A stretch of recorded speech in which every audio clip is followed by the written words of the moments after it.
বাঙালির ইন্টেলিজেন্সকে এরা কোনোদিন স্বীকৃতি দেয় না। আপনি প্রধানমন্ত্রীর আশপাশে কোনো বাঙালিকে দেখবেন না, ওনার ক্যাবিনেটে কোনো বাঙালি নেই। ব্যারাকপুরের মানুষ, বীজপুরের মানুষ, হালিশহরের মানুষ সকলে শান্তি চায়। শান্তির পক্ষে মানুষ ভোট দেবে, অশান্তির পক্ষে নয়। যে অঞ্চলের উপর দিয়ে মিছিল এসেছে, বাড়ির মহিলারা রাস্তার উপর দাঁড়িয়ে আশীর্বাদ। বিজেপি বাঙালির বুদ্ধিমত্তাকে সম্মান করে না। বিজেপি নেতাদের সামনে মাথা নিচু করে থাকতে হয়। ওদের মন্ত্রিসভায় একজনও বাঙালি মন্ত্রী নেই।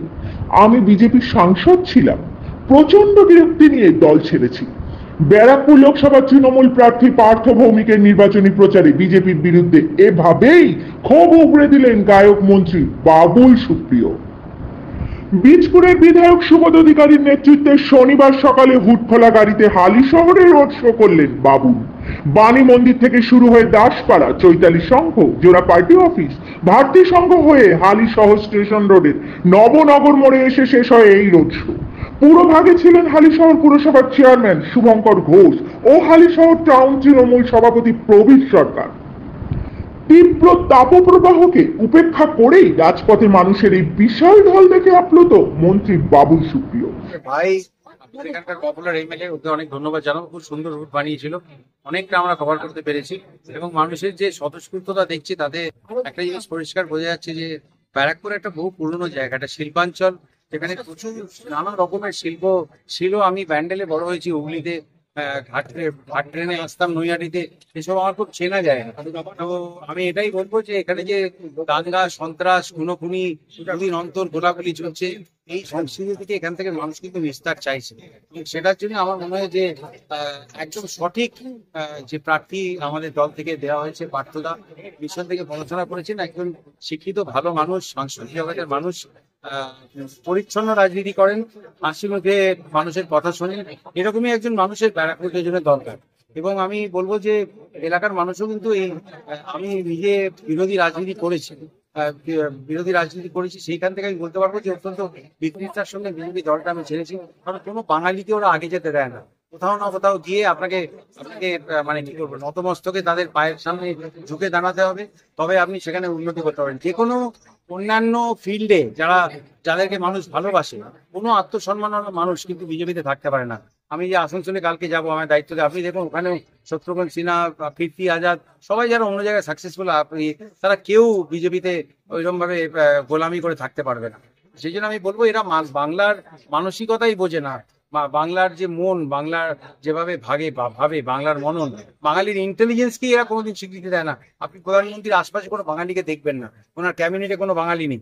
এবং বাঙালিদেরকে পিছিয়ে না রাখা, তাদেরকে ভোটের আগে ওই বাঙালি মায়ের গর্ভে আমার জন্ম হবে, এসব বলে বাঙালিকে যাবে না। আমি একদমই বাংলা বিদেশি, বাঙালির মননটাই এরা বোঝে না। আমরা চায়ের দোকানে বসে যে আড্ডা মারি, তার যে নির্যাসটা, তার মধ্যে যে একটা আন্তরিকতা আছে, তার মধ্যে যেটা মজা আছে, একটা যে হিউমার আছে, ওরা সেটা বোঝেই না। ওদের কাছে চায় পে চর্চা মানে ওই দিলীপ বাবুর মতো কিছু মানুষ বসে কথা বলেন, সারাদিন খবরের শিরোনামে। তো এখানকার দেখুন, আমি দলটা বিতৃষ্ণায় ছেড়েছিলাম, এমনকি খুব লড়াই করে জেতা আমার পদটাও আমি ছেড়ে দিয়েছিলাম। তার সঙ্গে যে সুযোগ সুবিধা, মাইনে নানা রকম থাকে, সেগুলো সব ছেড়ে দিয়েছিলাম, রাজনীতিও ছেড়ে দিয়েছিলাম। আমাকে যদি বাংলার জন্য কাজ করতে দিদি বা অভিষেক ডেকে না আনতেন, আমি আর রাজনীতিতে ফিরতাম না। কিন্তু আমি আজকে দেখছি যে সর্বধর্মের সব রকমের মানুষ সঙ্গে হাঁটছে, তারা ভালোবাসছে, ছবি তুলছে। এটা আমার কাছে একজন গায়ক হিসেবে আমি বলবো যে রাজনীতিতে এটাও আমার কাছে একটা বিরাট বড় পাওয়া। তো আমার এটাই বলার যে উনি সাংসদ হিসেবে পাতায় পাতায় ঘুরিয়ে বেরিয়েছেন, কোথায় ওনার সুবিধে সেটা অনুযায়ী সুবিধেবাদী হিসেবে একটা পার্টি থেকে আরেকটা পার্টি ঘুরে বেরিয়েছেন, কিন্তু এলাকার মানুষকে কিন্তু ডালে ঝুলিয়ে রেখেছেন। তো সেই রকম একজন মানুষ যিনি ক্ষমতার কাছে থাকতে ভালোবাসেন এবং সেভাবে নিজেকে আরো বলিয়ান করতে চান, সেরকম মানুষের কাছে কিন্তু এবারে মানুষ থাকবে না। হ্যাঁ, আমি জানি একসময় ও আমার দলে ছিল, কিন্তু এখন আমার দলে গোল করতে হলে আমি বিনা হলুদ কার্ড দেখে আমি ঠিক জায়গায় ফাউল করে দেবো।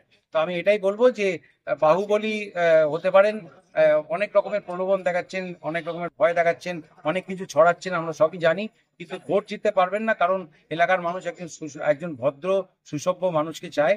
এবং আমি যা দেখলাম তাতে বুঝলাম যে ওনার কাছে থাকুক ক্ষমতা, কিন্তু এদের কাছে আছে মমতা। দাদা, পদযাত্রা বাবুল সুপ্রিয় রাজ্যের মন্ত্রী, কি বলবেন? আপনারা দেখলেন মানুষের স্বতঃস্ফূর্ত কিভাবে মানুষ বেরিয়েছে, হাজার হাজার মানুষ, শুধু ওয়ার্ডের মিছিলে হাজার হাজার মানুষ। তার মানে এখানে আপনারা বুঝে নিন কি আমাদের যে অভিভাবক যিনি প্রার্থী হয়েছেন পার্থভূমি মহাশয় সমর্থনে আমাদের ব্যারাকপুরের মানুষ, বীরপুরের মানুষ, হালিশহরের মানুষ সকলে শান্তি চায়। শান্তির পক্ষে মানুষ ভোট দেবে, অশান্তির পক্ষে নয়। এবার সামনের 4 তারিখ যে জুন মাসের 4 তারিখ যখন 3 রাউন্ড গোনা হবে, এখানকার যে মানে সংসদ আর কি, যেটা বাহুবলী সবাই বলে, তার দেখবেন বাহুটা কোথায় যাচ্ছে। এই যে বাবুল সুপ্রিয় মানে যাওয়ার আগে আপনাদের সবার প্রশংসা করে দেবেন, প্রশংসায় পঞ্চমুখী, এত ভালো পদযাত্রা, কি বলবেন? না, উনি শুধু এটাই বলেছেন যে সংসদ আছে বিজেপি, তার বলেছে তার আছে ক্ষমতা, আর আমাদের সবার কর্মীদের কাছে আছে মমতা। চার্মিং চেয়ারম্যান বলে গেলে বাবুল সুপ্রিয়, কি বলবেন? এটা টিম ওয়ার্ক রয়েছে, টিম ওয়ার্কটা বেস্ট টিম ওয়ার্ক। এতজন মানুষ মিছিলে হেঁটেছে, এবং সবচেয়ে বড় ব্যাপার, যে অঞ্চলের উপর দিয়ে মিছিল এসেছে বাড়ির মহিলারা রাস্তার উপর দাঁড়িয়ে আশীর্বাদ করেছে। এটা বড় পাওনা। যারা রাজনীতি করি, মানুষের সাথে প্রতি মুহূর্তে মানুষের কাজ করি, তাদের কাছে যখন ফিডব্যাক পাওয়া যায় মানুষের এরকম, এটা সবচেয়ে বড়। এবং যেটা বললো বাবু সুপ্রিয়, একটা কথা বলে গেছে, আমাদের সিনিয়র লিডার কবির দাকে মালা পরিয়ে দিয়ে গেছে। এবং সবচেয়ে বড় টিম ওয়ার্কটা ভালো আমাদের হালিশহরের। আমাদের যারা সিনিয়র আছে, এই যে কবির দ্বারা, লোটন দ্বারা রয়েছে, সিনিয়র প্রণব দা আছে, সিনিয়র যারা রয়েছেন তারা বেশ আমাদেরকে গাইড করেন। এবং আমাদের কাজ হচ্ছে কি, আমরা যারা ইয়ং জেনারেশনে আছি, যেই ইনস্ট্রাকশনটা সবাই মিলে এক জায়গায় বসে সিদ্ধান্ত করে সেটাকে ইমপ্লিমেন্ট করা, এবং সুভদ্রা মাথার উপর আছে। আর টিম ওয়ার্ক কাজ করছে। আর যে ব্যারিকেড হয়েছে হালিশহরে, আশা করা যায় বড় সংখ্যায় লিড হালিশহর দেবে। এবং পার্থভূমিক যে জিতছে, এটা তো খালি সময়ের অপেক্ষা। এবং আমাদের মধ্যে একটা কম্পিটিশন রয়েছে, কোন শহর বেশি লিড দেয়। হালিশহর আশা করছি ভালো জায়গায় থাকবে।